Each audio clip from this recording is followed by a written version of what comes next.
আমরা কিচ্ছু চাই না, আমরা বসবাস চাই। আমরা বসবাস দিলে সরকার লাগে, সরকার টাকা নিতেই পারে, আমরা না করতাম না, কিন্তু আমরা বসবাস দেন।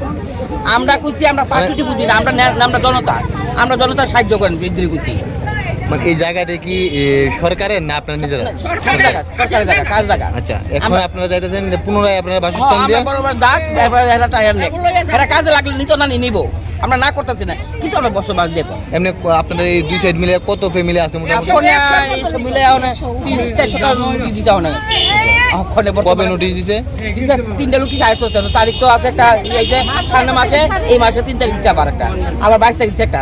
আর সব পরশুদিন মাইকিং করে গেছে যে কালকা গাড়ি দিয়ে তুলে নিব গা কথাটা। আমরা মাথা ছাদ দিতে হইব। আমরা 45 বছর ধরে এখানে জন্মস্থান সবাই, আমরা শ্বশুরের, আমার স্বামী সব এখানে বাসিন্দা।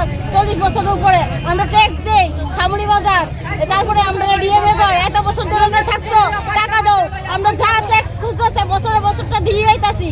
তারপরে যদি আমরা এরপরে কি বাড়ি করছে নাকি রে, আমরা বাড়ি করানোর ক্ষমতা থাকলে কি আমরা এখানে বাড়ি করে থাকতাম? বলে